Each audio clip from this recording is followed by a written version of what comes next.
America के ground attack के लिए तैयार है ईरान। ईरान के कमांडो दक्षिण की तरफ मोर्चा संभाल चुके हैं। एक तरफ अमेरिका की मरीन फोर्स और दूसरी तरफ ईरान के IRGC कमांडो।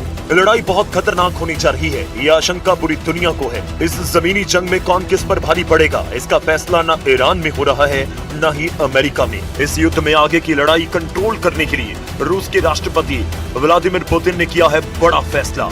रूस ने अपनी सबसे खतरनाक फोर्स ईरान भेजने का इरादा जाहिर कर दिया है।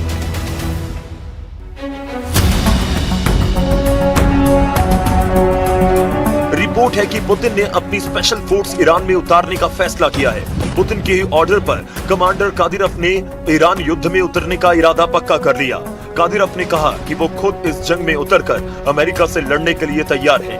कादिरोव ने अपने चेचन लड़ाकों को ईरान के लिए लड़ने का ऑर्डर दिया है और अब ये खूंखार चेचन लड़ाके अमेरिका की ईंट से ईंट बजाने के लिए ईरान की जमीन पर पहुंच रहे हैं।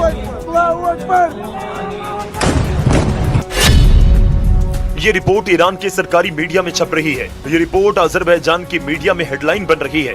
चेचन कमांडर रमजान कादिरोव ने कहा कि जरूरत पड़ी तो वो खुद ईरान जाएगा और अमेरिका से लड़ेगा। रमजान कादिरोव के कमांडर बोल रहे हैं कि वो अपनी जान की बाजी लगाकर ईरान के लिए लड़ेंगे, क्योंकि कमांडर कादिरोव ने कहा है कि ईरान पर हमला पूरे इस्लामिक वर्ल्ड को बांटने की साजिश का हिस्सा है।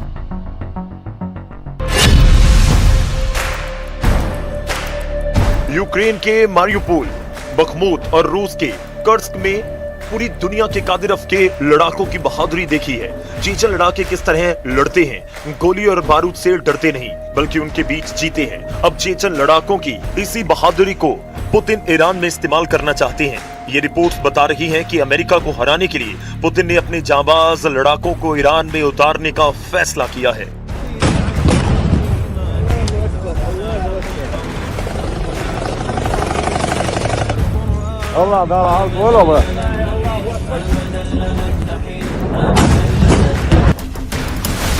इस युद्ध में रूस की फोर्स के उतरने का मतलब है कि अब ये जंग अमेरिका बनाम ईरान नहीं रही। अब ये युद्ध अमेरिका कैंप बनाम रशियन कैंप बन चुका है, जिसमें एक तरफ अमेरिका और नेतन्याहू के साथ अरब देश हैं, यहां से लगातार ईरान पर हमले हो रहे हैं। वहीं दूसरी तरफ ईरान को बचाने के लिए तैयार है रूस, चीन और उत्तर कोरिया। यही वजह है कि इस जंग को अब तीसरे विश्व युद्ध की शुरुआत कहा जा रहा है, जहां वॉर जोन ईरान है और दोनों तरफ लड़ने वाली ताकत सुपर पावर मानी जा रही है। ईरान के खिलाफ ग्राउंड ऑपरेशन के लिए अमेरिका इसलिए मजबूर हो रहा है क्योंकि वो अब ईरान के मिसाइल अटैक को नहीं रोक पा रहा। ईरान की खुर्रम शहर और सेजिल मिसाइल किस तरह इजराइल पर हमला कर रही है, इसके वीडियो लगातार वायरल हो रहे हैं। ईरान लगातार अपनी मिसाइल पावर से इजराइल, अमेरिका और खाड़ी देशों को शॉक पर शॉक देता जा रहा है। ये इजराइल का आसमान है और यहाँ ईरान की बैलिस्टिक मिसाइल कैसे इजराइल की 2 इंटरसेप्टर को धोखा देती है। इस वीडियो ने नेतन्याहू को परेशान कर दिया क्योंकि उनकी पूरी ताकत ईरान के मिसाइलों को रोकने में जाया होती जा रही है। इजराइल के डिफेंस सिस्टम काम नहीं कर रहे हैं।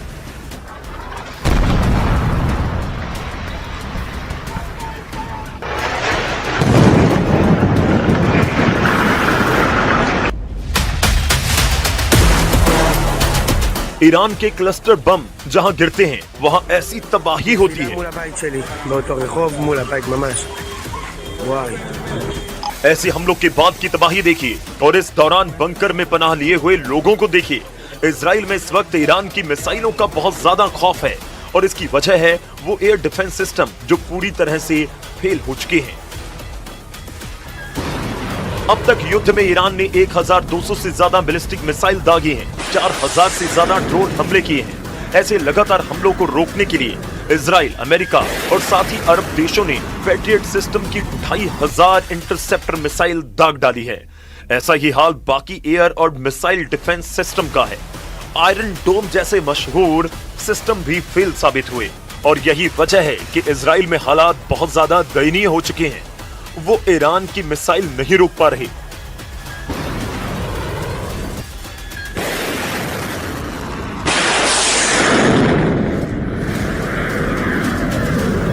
लेकिन डोनाल्ड ट्रंप की प्रवक्ता कैरोलिन का दावा है कि इस युद्ध में अमेरिका को लगातार कामयाबी मिल रही है। With respect to the ongoing major combat operations in Iran, Operation Epic Fury is moving ahead successfully and according to plan. With each passing day, the United States military is increasing its advantage over the terrorist Iranian regime. America और Israel की दिक्कत यह है कि ground operation अब उनके लिए मजबूरी बन चुका है और ईरान भी यही चाहता है कि किसी भी तरह अमेरिका अपनी फौज को जमीन पर उतारे ताकि मुकाबला आमने सामने का हो। अगर ईरान में ग्राउंड ऑपरेशन होता है तो उसमें अब पुतिन की फोर्स भी लड़ेगी, इस बात की गारंटी दी जा रही है और ऐसे युद्ध के लिए कमांडर रमजान कादिरव के लड़ाके तैयार हैं। चेचन्या के अख्तम स्पेशल फोर्स के कमांडर लेफ्टिनेंट जनरल आब्दी अलाउद्दीनोव ने कहा कि इस युद्ध में वो ईरान के साथ हैं। अगर जरूरत पड़ेगी तो वो खुद भी ईरान की जमीन पर जाकर लड़ने के लिए तैयार हैं। लेफ्टिनेंट जनरल आब्दी अलाउद्दीनोव को चेचन लीडर रमजान कादिरव का कमांडर नंबर 1 कहा जाता है।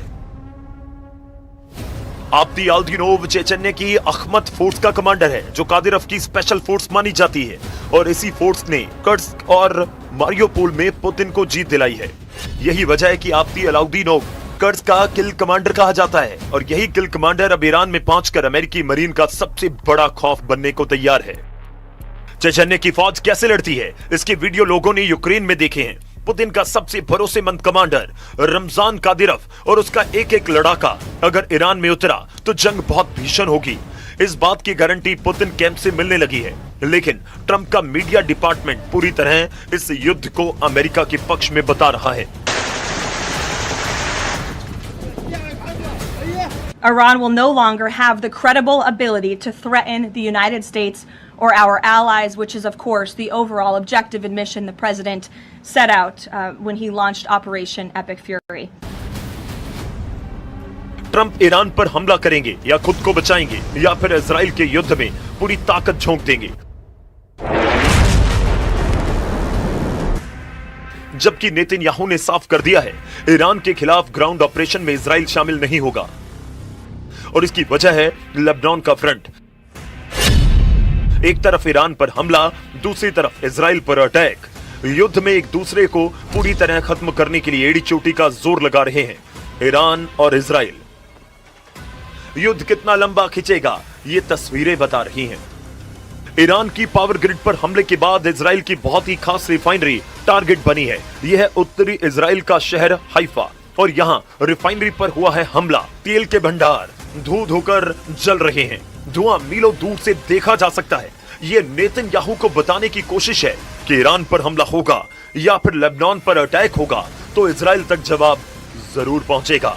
ये हाइफा की मजान रिफाइनरी है जहां से इजराइल की जरूरत का 60% तेल तैयार किया जाता है।